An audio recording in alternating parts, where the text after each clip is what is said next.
Halo Sobat Bisnis Tetangga, hari ini kita lagi ada di Tepusen, Kabupaten Temanggung, lagi berkunjung langsung ke tempat kantor Yayasan PKBM Peduli Ilmu. Tempat ini luar biasa banget karena mereka nanganin pendidikan dari kejar paket A, B, dan C sampai anak usia dini. Kita bakal ngobrol langsung sama founder dan pengajarnya, cari tahu gimana perjuangan mereka membangun pendidikan alternatif yang benar-benar berdampak buat masyarakat sekitar. Yuk simak terus sampai akhir. Ya, nama saya Farid Setiawan.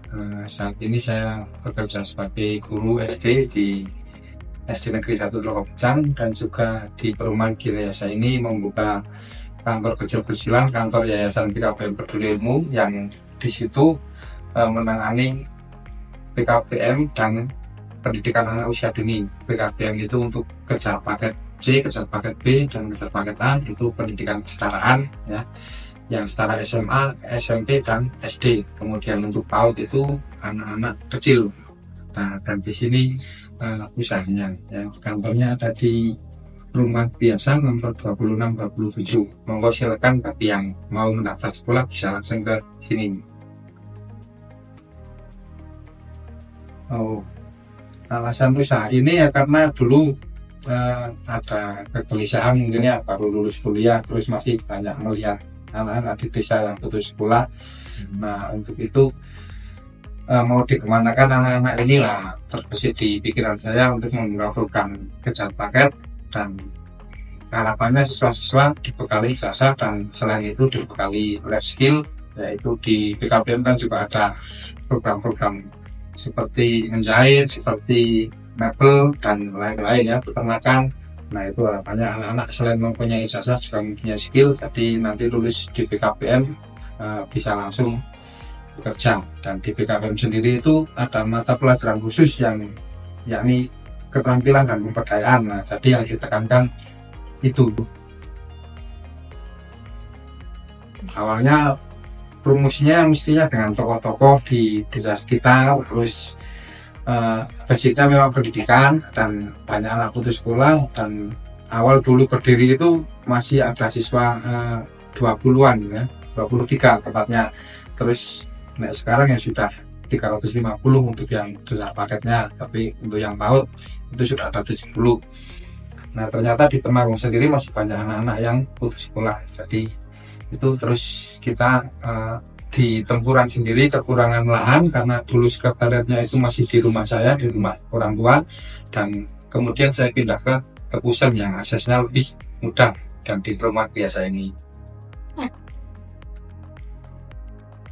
PKBM itu kerjasamanya ya tentunya mitranya itu dari Dinas Pendidikan Kabupaten Temanggung, dan terus dari Korwilcam Dinas Pendidikan Kecamatan Kaloran, dan selain itu juga dari tokoh-tokoh masyarakat, misal dari kepala desa, dari tokoh masyarakat, terus ketua pemuda dan lain-lain. Nah, terus yang mitra utamanya itu ya dari sekolah-sekolah, sekolah SMP, MTS, sekolah SD di lingkungan sekitar kandang Kaloran ini. Nah, nanti itu kan biasanya ada data anak-anak yang putus sekolah. Nah, yang putus sekolah itu diarahkan untuk lebih berkreasi lagi di PKBM karena tidak semuanya mau sekolah.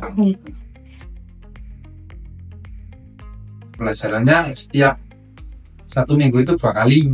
Kalau yang paket C itu 1 minggu, dan yang paket B itu Jumat Sabtu, Kamis Jumat. Nah, terus pembelajarannya tidak di sini di SD Tempuran. Selama ini kita juga masih pinjam sekolahan. Nah, itu bentuk kerjasama juga.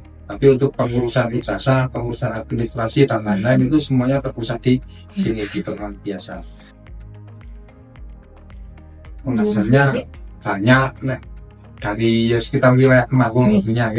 Nah, saat ini pengajar itu satu yayasan sudah ada 39, dan itu yang paling banyak dominan dari Kaloran. Yang lainnya ya ada yang dari Kandangan, ada yang dari Kedu, dan lain-lain. Semuanya juga lulusan universitas di Indonesia, macam-macam. Kenapa? Itu untuk harga itu gratis karena kita mendapat bantuan dari pemerintah. Nah, untuk yang tapi ada klasifikasinya. Nah, jadi anak-anak yang sekolah gratis itu usianya di bawah 24 tahun. Jadi maksimal 24 tahun itu sekolah gratis. Tapi kalau sudah lebih dari itu, nah nanti ada biaya-biaya. Tapi biaya itu masih cukup terjangkau karena paling-paling 1 tahun itu habisnya nggak sampai 2 juta ya, kurang-kurang sedikit. Itu kalau untuk yang PAUD juga biaya seragam, biaya buku itu kalau untuk SPP juga gratis kan. Yang pertama ya sudah putus sekolah atau DO itu bisa biasanya anak-anak seperti itulah. Terus yang selanjutnya nanti bisa isi formulir, terus menyerahkan dokumen-dokumen kependudukan, fotokopi akte, fotokopi KK, dan dokumen sekolah, fotokopi ijazah serta foto. Nanti langsung ikut sekolah saja, mesti diterima asal itu sudah tidak sekolah. Tapi kalau misalnya masyarakat yang masih mampu untuk sekolah formal ya sekolah formal dulu, karena itu yang dianjurkan pemerintah. Untuk pendidikan ya sama 3 tahun ya untuk semua jenjang kecuali paket A ya. Paket A itu bisa menyesuaikan kelas kalau sudah punya rapot, tapi kalau untuk paket B dan paket C ya 3 tahun sama dengan cuman pembelajarannya dikurangi karena memang untuk anak-anak kesetaraan gitu.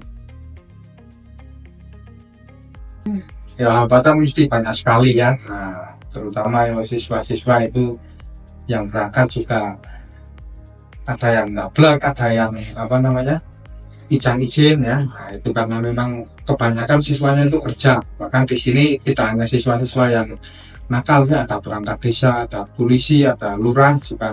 Kebetulan lurah Tembusan juga sekolah di sini ya.